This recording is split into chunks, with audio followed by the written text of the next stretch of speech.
morning, guys. It's March 29th. Let's go to the farm and see what we can get up to today. All right, just got to the farm here. It's been kind of warm, or it was kind of nice this week, no rain, and then we got some rain last night. But anyways, corn's all shipped out now, so we can probably unhook off that grain cart. We want to get the auger extended on it. But I got this thing out. I got our R4030 sprayer out. It's a 120 foot boom with a custom 1,000 gallon tank extension. Normally they come with 800s, and the guys that owned it before, you can see a seam in there welded it. So got this thing used. It's way overkill with the 120 feet and stuff like that, but we had our sprayer burn last year in the middle of things, and this is what was available. It was priced right. It's got the hours on it, and the boom's not as flashy as some, but like we got a big fix there, but that's been on there for a while. So we do our Y dropping with it. I sprayed tasseled corn with it. Nice and with 120 feet. There's a couple neighbors around here that have got big dry spreaders with section control, and they can spray our spread at 120 foot patterns. So now, it opens up other options. So we do spray our own tasseled corn with it. It does not have a lift kit on it, so I don't do a whole lot of acres, but we got a whole tarp kit that goes under it for shielding, so we don't wreck hydraulic hoses and stuff like that. And last year I was doing some really tall corn with it. You just got to go slow. I think the advantage to the lift kits is you can pick up a little bit of ground speed with it. But I think a lift kit's like 30 or 40,000, and then it doesn't give you the option to put floaters. Because I'll see how this year goes with it, putting 28 on wheat and spraying burn down. I might try and find a set of floaters for it. The only problem with floaters is you can't do row in crop, and usually when I'm spraying, it's after work or before work, so you only need the floaters for a short period of time, because I'll use this row crop tires right up till, desiccation on dry beans. So that's second week of September, and then there's not a whole lot of spraying that I need the floaters on after. There's a bit of burn down and stuff like that, and then need the floaters on for most of the spring, like doing burn down and stuff. But then there's a weird time in spring sometimes that you got to be spraying your fungicide heading at wheat, but the first week of June, but I still haven't planted it. But you don't really plant dry beans till the 7th or 8th of June, so then you're switching back and forth, and I'd rather not lose a tire. I'd rather wait a couple days if I need to wait a couple days so that it's not as sticky, or I'm not going to create compaction. That I'd rather do that than switch back and forth, because those floaters aren't cheap, and it's one thing to buy the floaters, then you got to buy the spray jack, and then you got to have a nice spot to jack the sprayer up, move the tires around, all for just a little bit. It'd be one thing if it worked out that I didn't have to switch them, only had to switch them once a year or twice a year, once in the spring, once in the fall, maybe. But anyways, Joe picked up some new calves. Let's go get them fed. Let's go feed the goats. Like I said, I think we're getting close to having some more baby goats born. I don't think there's going to be a whole lot, but I think there's 2 or 3 there that are really close. So let's go check and see if they've had their babies yet. No kids yet. I will say with this grass hay, whether they just pull it out and use it as bedding, or they eat more, they're eating more of it. Also, update on the fat cattle.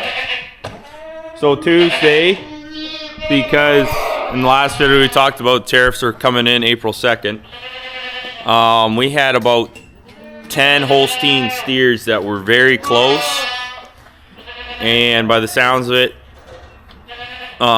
these tariffs are going to be in for a little bit, just with us having an election right now.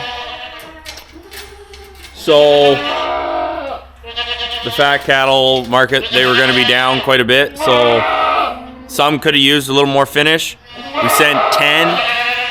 They averaged 1,516 pounds, and we got 227 and a quarter a pound for them, so that worked out to about $3,400 a head, exactly $3,400 a head after commissions and everything. So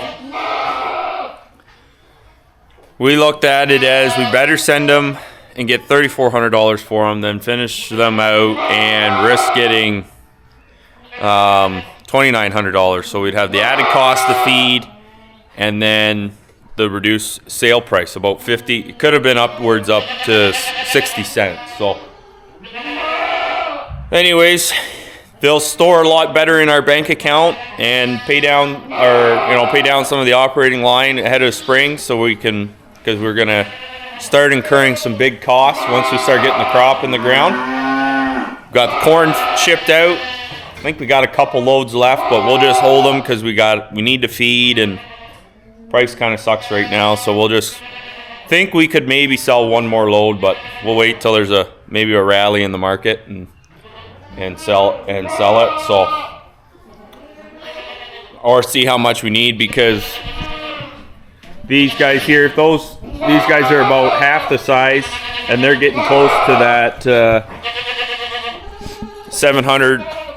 Once they hit about 900 pounds, then we're going to start putting the corn to them. So they got a couple months yet. So we'll see.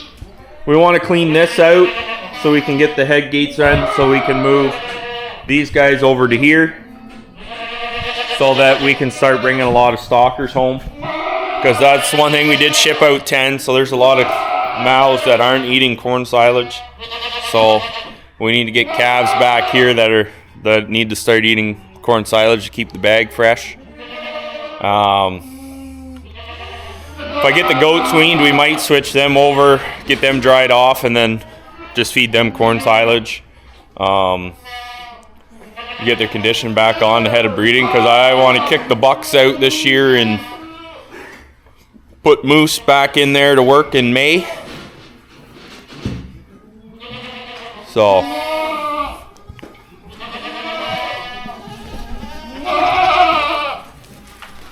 oh,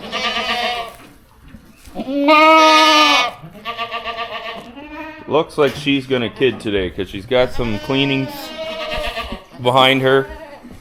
She's dropped down and she's her bag's full of milk. So hopefully she spits out a kid today. I imagine we'll feed them their grain in about probably at 3 o'clock, 4 o'clock today. She'll have it. It's usually when they have them. So anyways, let's get them their grain, and we'll scrape some feed up, push their hay up, and then I think Joe's going to be down. Supposed to be meeting the guy here, go over some numbers on a potentially new to us tractor. So next week's video, we might have a more clear answer on what we're using this coming spring to plant. So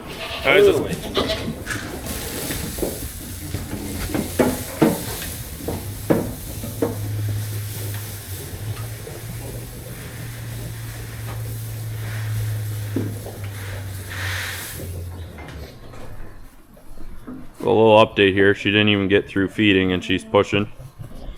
What's wild is that is exactly 150 days. Today is 150 days from when I put her in with a buck.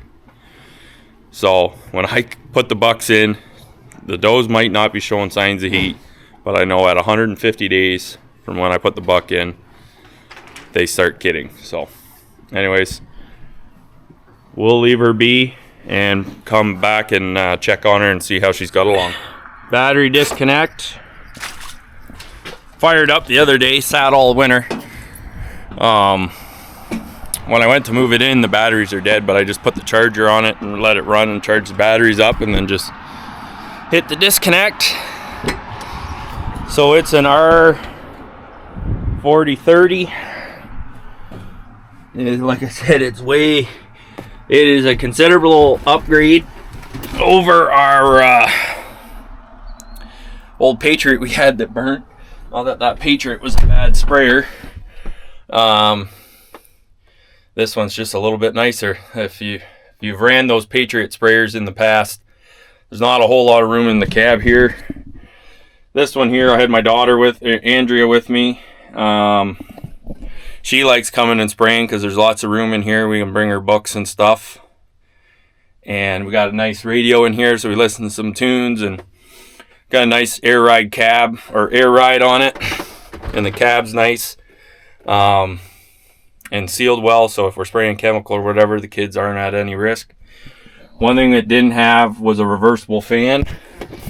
So we got a clean fix fan in here that's Bluetooth controlled, but I have it set right now that it just reverses the fan every, I think it's half hour, and then when I go to tasseled corn, I put it to every 15 minutes, and this thing never really gets hot when we're spraying tasseled corn. But I also go a little bit later with tasseling corn for tar spot and dawn rest, so I don't have near the pollen like guys that are going at VT. But anyways, let's get her fired up. She'll probably she might not do the glow plugs. Oh no, she's gonna do glow plugs.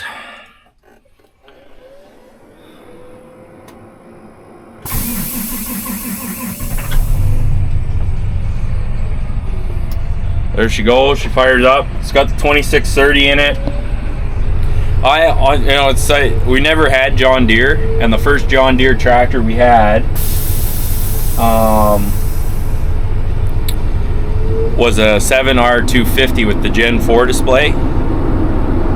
And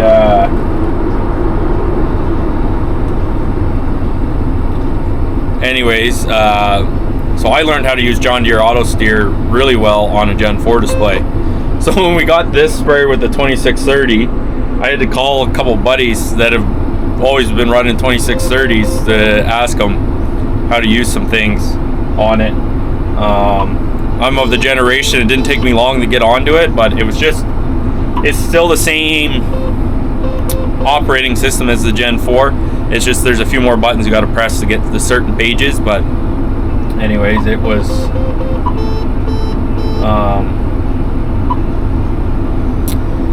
a little bit of a learning curve, but once I got onto it, it was actually pretty handy to have. So nice monitor, does 50 kilometers an hour, so get to the fields quick, and with it being 1,000, another nice option on it too is it's got the digital sight gauge in it. So when my sight tube's all clouded up, I can still tell how much is in the tank. Only downside is, since they extended this tank from 800 to 1,000, there isn't actually a way to tell the monitor that it's actually 1,000 gallons. So I know when the sprayer's full, it's 1,000. I spray it down 250 gallons because it's got a flow meter on it, so we meter out 250 gallons through the sprayer. Then I just go along and hit the sight gauge, and then I know roughly how much is in there when I go to finish up, and it's very accurate. So it's actually nice for that. So yeah, it was an unnecessary upgrade. It was on our list of things to do, was to upgrade the sprayer, because I knew this tractor deal was coming up. So I wanted to get the tractor deal done, see where we were going to be at, and then I was going to make maybe potentially make a sprayer upgrade. Sprayer burnt, so we did the sprayer, and now the tractor's a little closer, but After running it last year with the 120 feet, nice cab and all that, I'm kind of glad we did do an upgrade on it.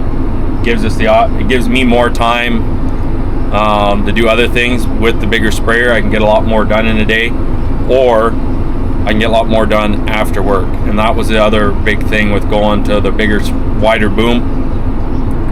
I can easily spray a couple hundred acres after work and not be in the dark. Whereas with that Patriot, with it being 90 feet, I was putting in some long hours.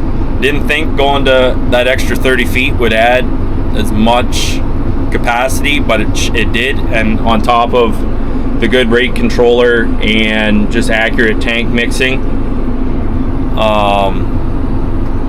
I get twice. I honestly get twice as much done with this thing. And with the Patriot, we had to have two guys getting water to me. Yeah, this thing was a game changer last year. So it's got about 4,000 hours on it. Came from a good farm that were religious in their maintenance with it, because it had to go. They're a big farm. It had to always run, so they had no downtime. So it's a solid machine, and probably going to do us well for a long time. So anyways, let's get this thing out back. We'll get the fertilizer drained out of it. I'm going to give it a quick wash. Then I'm going to put some water in it, blow the 28 out of the boom, give it a good quick wash, rinse some water through some more, and then we'll get those tips on. Just because with the dry, cold winter, I got dry, cracked hands. And if you've ever worked with 28, if you've got a small cut or a paper cut on your hands, it will find it and it stings. So I do have gloves, but sometimes the gloves get a little pinhole in it, and the 28 still finds it into your hand. So anyways, let's get her going here, and we'll get her out back. I think Joe was making some feed, so maybe I'll just try and find a spot that I'm out of the way from him.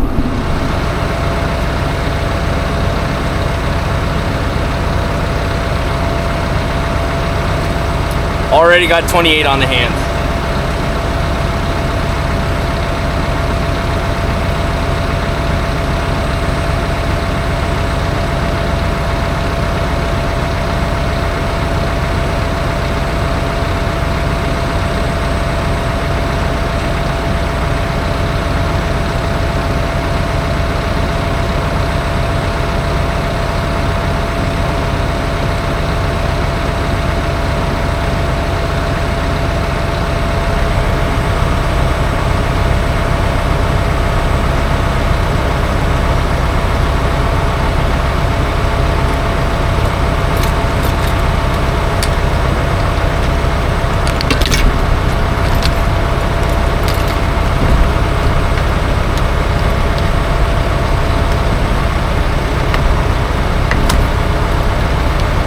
Try getting this hose on.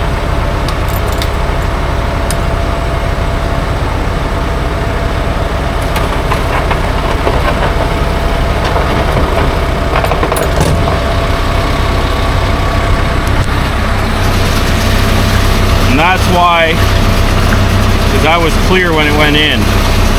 So that's why we're just going to put it in here and dilute it out later.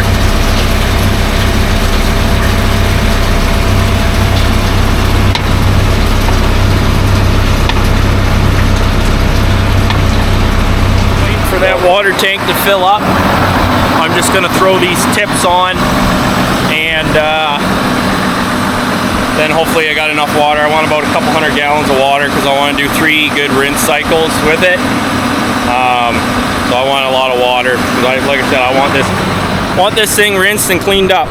So put you guys on the boom and you guys can go for a ride.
Do a little time lapse here.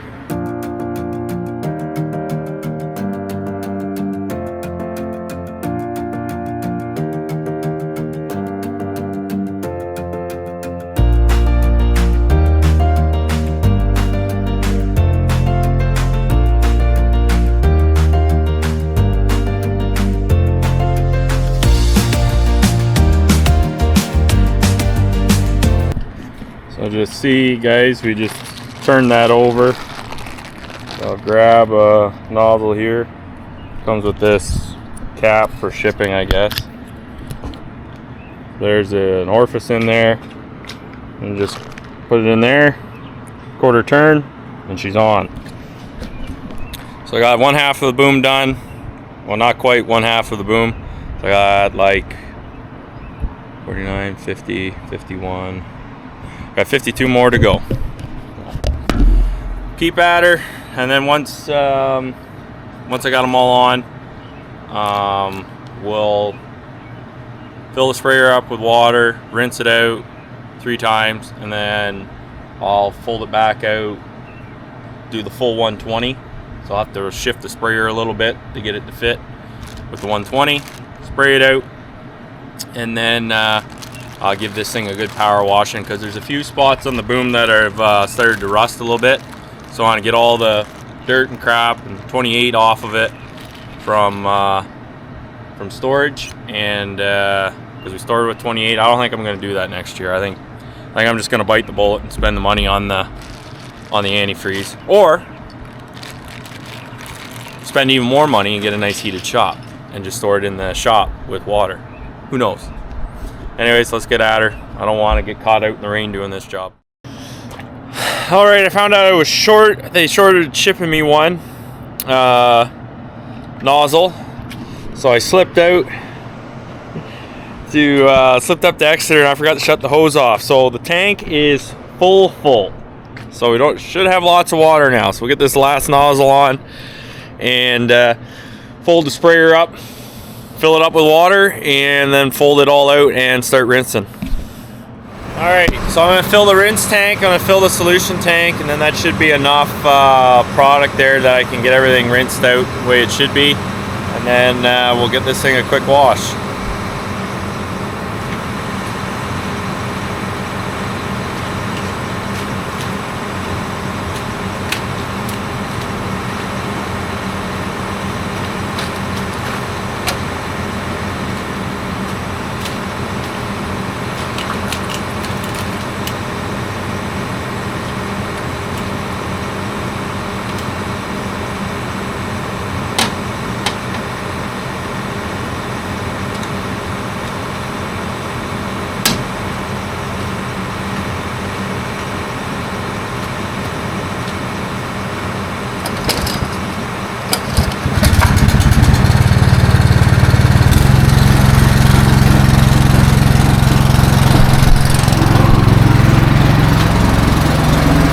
So I can see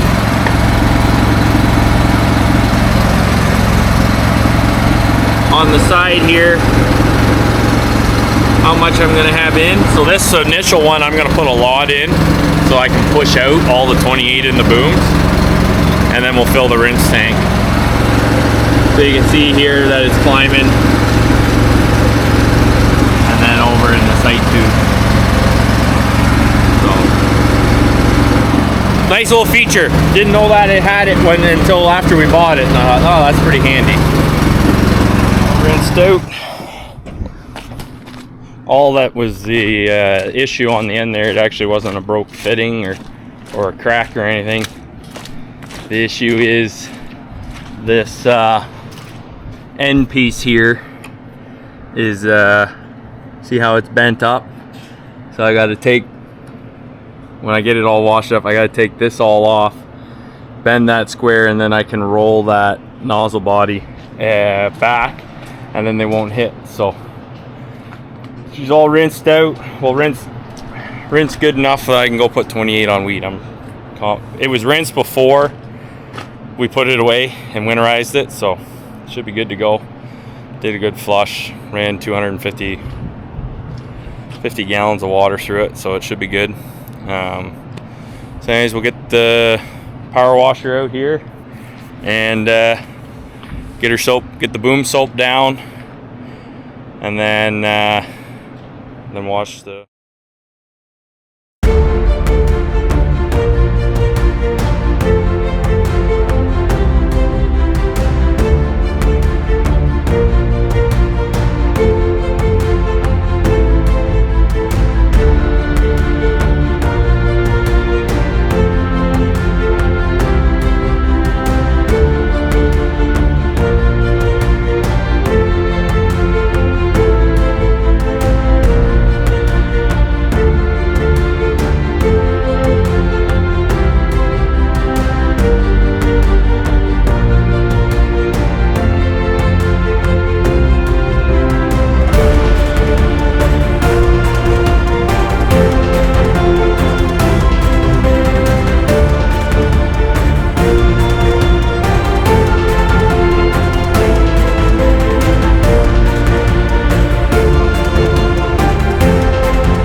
Power washer. I'll give this bucket a wash here.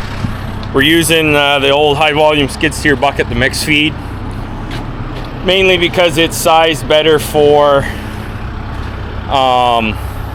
mixing feed, and the other one can stay manure. So I'll get this one cleaned up because we were using it for manure when we had the skid steer. So as we get it cleaned up, and then it'll stay on the feed, stay for feed.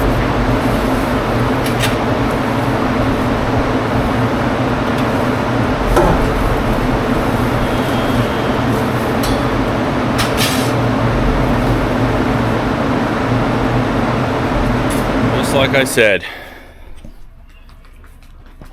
she's got them out. 2 big kids. Got a doeling and a little buck. Anyways, let them get acquainted. She'll have them all cleaned off and they're up and gonna start nursing. So goes quick, and that's a good doe there. So we'll let them get acquainted with. Got a little rain last night. Nothing too terrible, I don't think. I don't know. I don't see any water really laying in the fields, but it's gonna be too wet and sloppy to clean out the back cattle barn. And it's kind of cold and damp too, so just gonna go check stuff and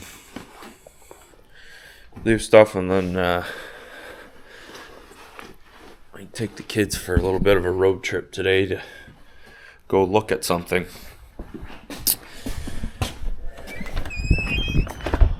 Oh, I did slip back last night to check on those baby goats. They seem to be doing good.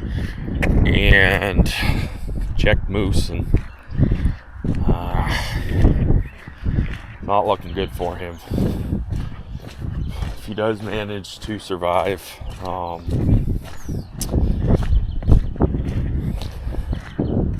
don't think he's gonna actually live long enough to survive the withdrawal period to ship him for meat. I'm pretty sure it's listeria, which I don't know how he got or why he got it. Anyways, I'm gonna go feed the goats, check the calves, and see how everybody else is doing. So I got this Angus bull calf in here, Angus cross bull calf. So he's just got started here, but they drink way faster.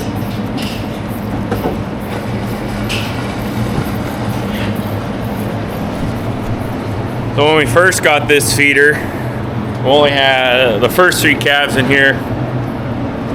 we had an Angus cross heifer, and we were just learning how to set that machine. And so there was a setting on it that if they hit their allotment, like within the,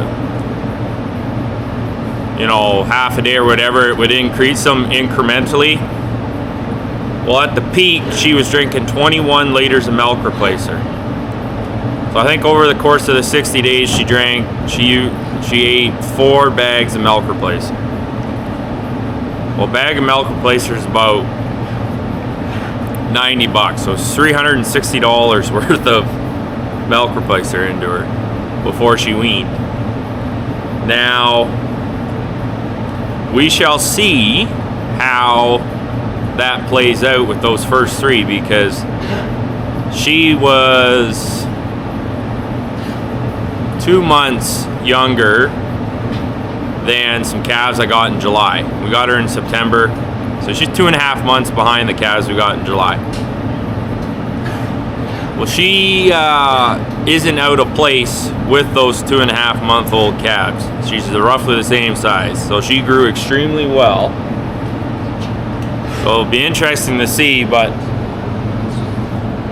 you know, if you save $180 a head in milk replacer, and she's only,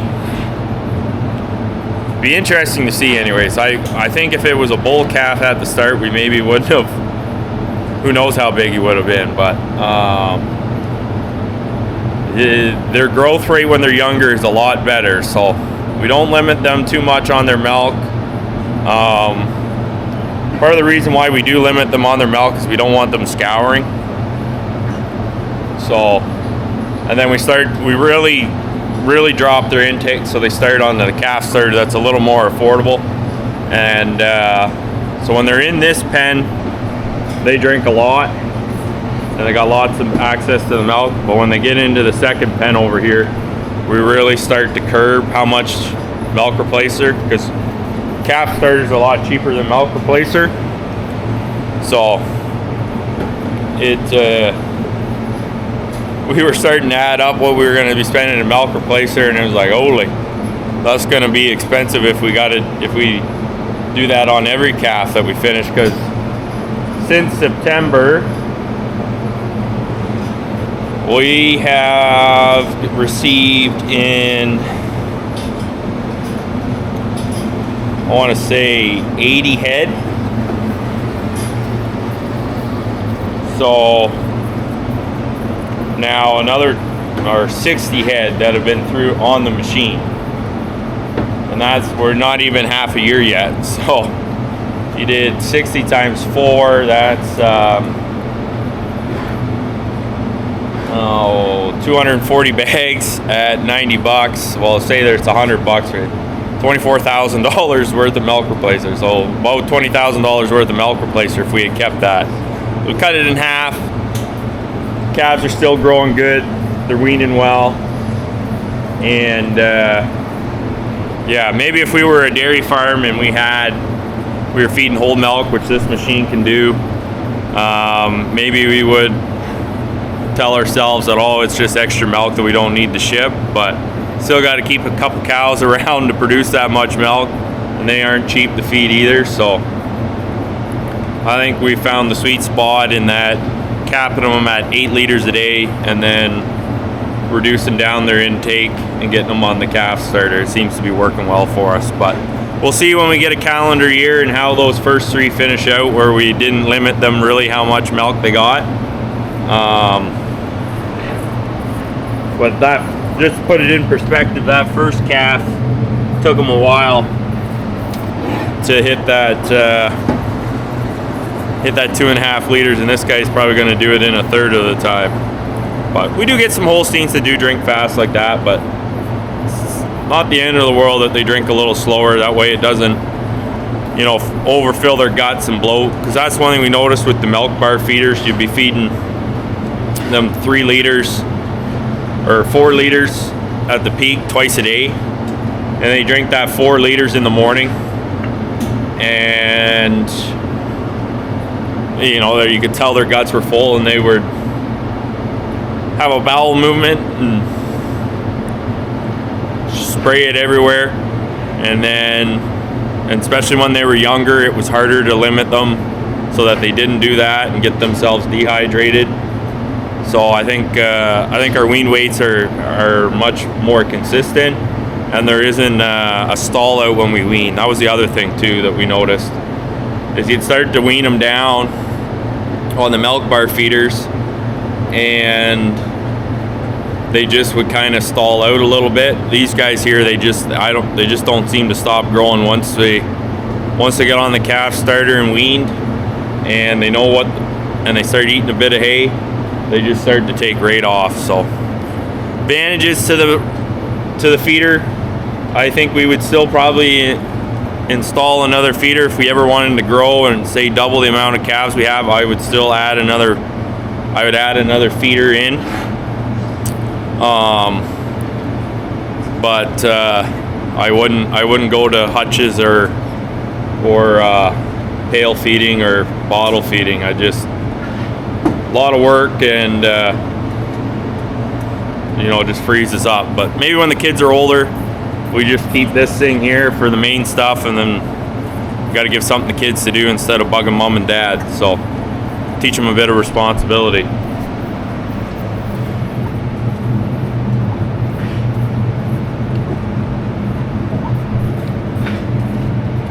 He's pretty well done. This one here has been weaned off, so you can see that we delete them out when they've been weaned off so that they don't drink more milk, and then they start onto the pellets and some hay. So that pretty well wraps up morning chores. I'll check back in with you guys later this afternoon when I'm back from my little day trip with the kids, and we'll see how those baby goats are doing. Okay, it's Monday. The next day.